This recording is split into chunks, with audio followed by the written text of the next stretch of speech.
Hi guys, this is my first video blog, so it might be a bit ropey.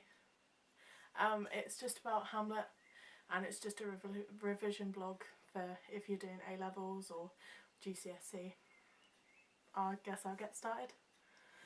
Hamlet was believed to be written about 1599 to 1602, but it's not really sure when any of William Shakespeare's plays were written. It's a tragedy, and what a tragedy denotes is that the hero, in this case Prince Hamlet, is killed at the end. And just because this video would be too long if I did do that, there's a plot overview at www.rscshakespeare.co.uk/.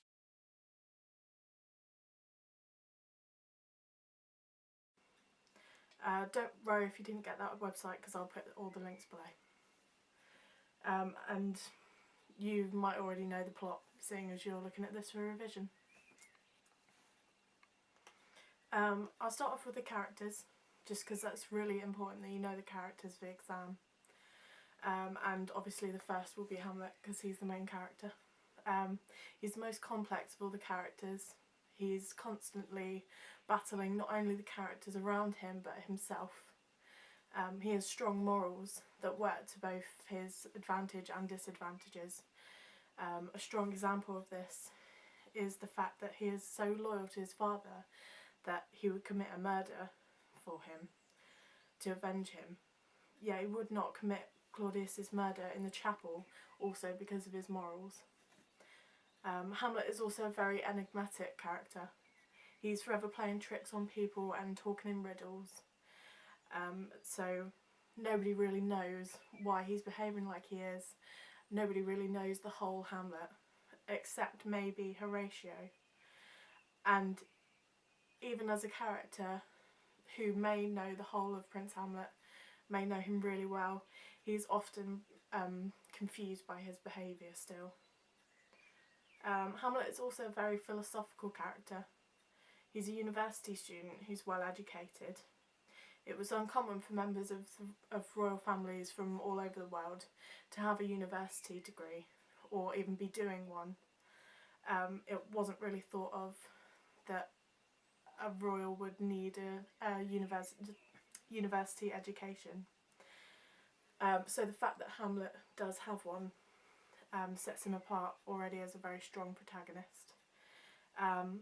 Another way that he can be looked at in a philosophical manner is that he's also plagued by his and others' actions, and continually fights against himself and his thoughts and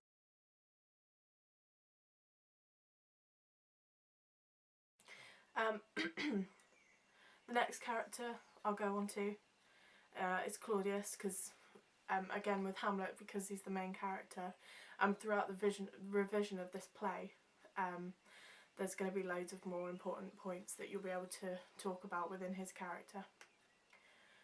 It's important to understand Claudius because of his comparison to Hamlet, because he's so different to Hamlet. He's conniving, lustful, and an unfavourable character. As an audience, it's clear that Shakespeare didn't intend for us to be sympathetic towards him. After all, he's just murdered his brother to marry his sister-in-law and to become king.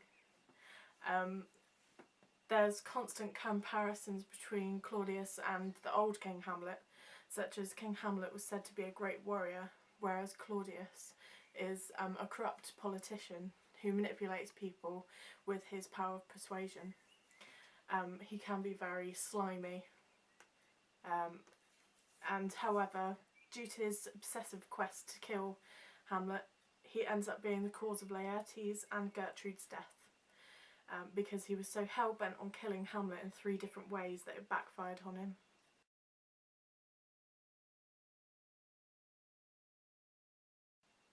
Again, there'll be loads of points about Claudius and the other characters for you to make a note of during the revision of the whole play.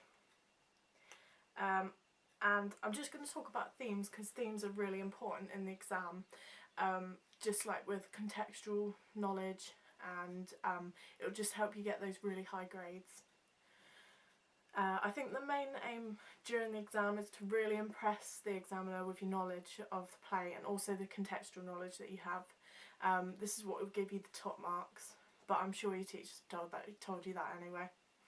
I'm going to go through some of the main and the most interesting themes within Hamlet, and these are the sorts of things you should be applying to the specific scene references to get you the top marks.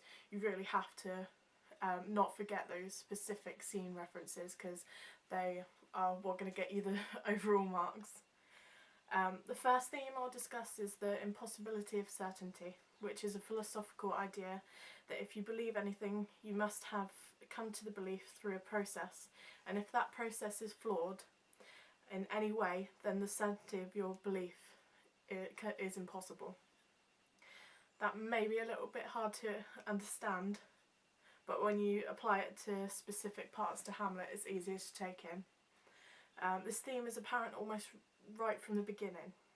Hamlet's belief is that his father's ghost came to him to tell him that he was murdered by Claudius, and that Prince Hamlet should avenge his death. So that's the main belief that he has at the beginning.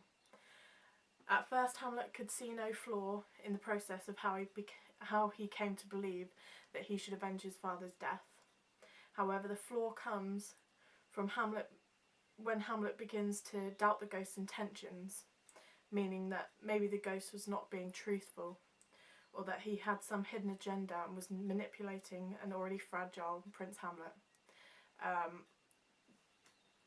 He's obviously a spiritual being, so obviously there's going to be room for doubt in that process.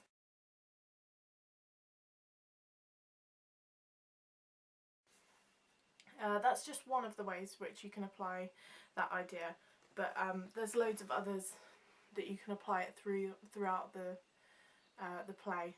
So I'm just going to let you figure those out, not give you them, because it's better to have your own ideas, and I'm sure you'll be able to think of much more than I will. The second theme I'll briefly talk about is the idea of the deceased nation, and the fact that the ruler of the country reflects the health of the country as well. It's hinted at in the play that when King Hamlet was in power, the country was strong and in fine health, but when Claudius came into power, Denmark gained a reputation of effeminate drunkards, much like their ruler. I think in the beginning part of the play, Horatio is talking about their reputation and the ones that they're getting as drunkards.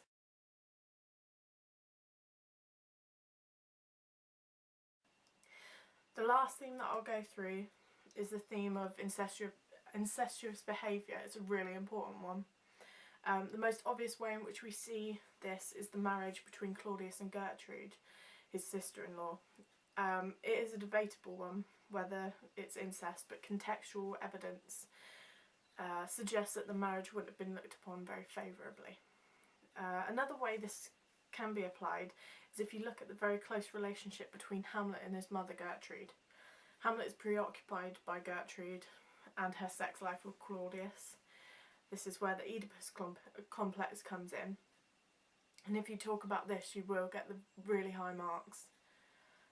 The Oedipus complex is basically, it's a psychoanalytical theory that concentrates upon a boy's desires to have sex with his mother and to possess her sexually, and to kill his father to do so. As you can see, this is very apparent in Hamlet, as he is on a quest to kill his stepfather and is unusually interested in his mother's sex life.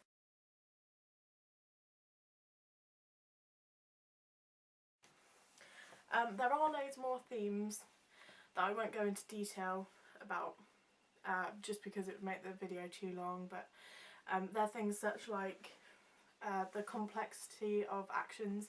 So that's what I was talking about before, was Hamlet's always really confused by his actions, whether he's doing the right thing, whether he's taking the appropriate action. There's the mystery of death, misogyny, which basically is the hatred of women. That's a really good one to talk about in the exam. I think you may get a lot of questions on that. I know I did when I did my A-levels, and I even retook it and I still got a question about misogyny. So yeah, that you could bring in how oppressed the women are, Ophelia being told that she can't see Hamlet by Polonius, Gertrude just being controlled by Claudius. There's also ears and hearing. There's a lot of spying involved, such as when Polonius and Claudius use Ophelia as bait to talk to Hamlet and they listen. But also when Polonius is killed, he's hiding behind the arras. There's also death and suicide, which is a big one, because in the play there was a lot of controversy as to whether Ophelia should have a Christian burial because she committed suicide. And also obviously there's a lot of death because it's a tragedy, and obviously the death of Hamlet. The symbol of the ghost, which is a symbol for the spiritual consequences of death. And lastly, the symbol of Yorick's skull.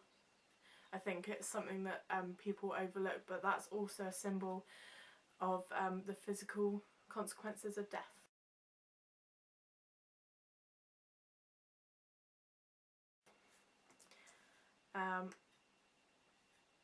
Obviously the amount of things I can talk about in this video would be endless because Hamlet is such an interesting topic to talk about, but I didn't want to make the video too long.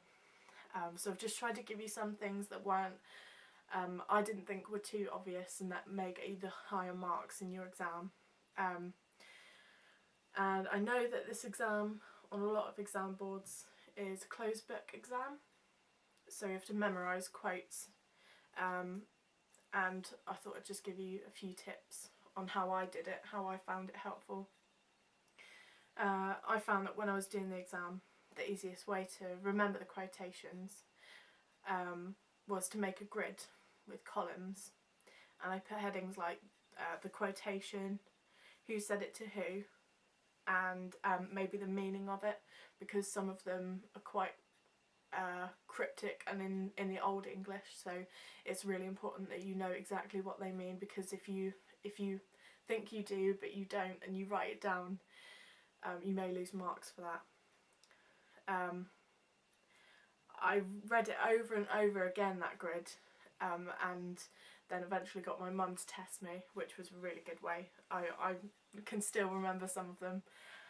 And another thing that I did do was I got my past papers that my teacher had given me, and I made sure that my quotations fitted in with my past papers so that I've got relevant quotations for the exam.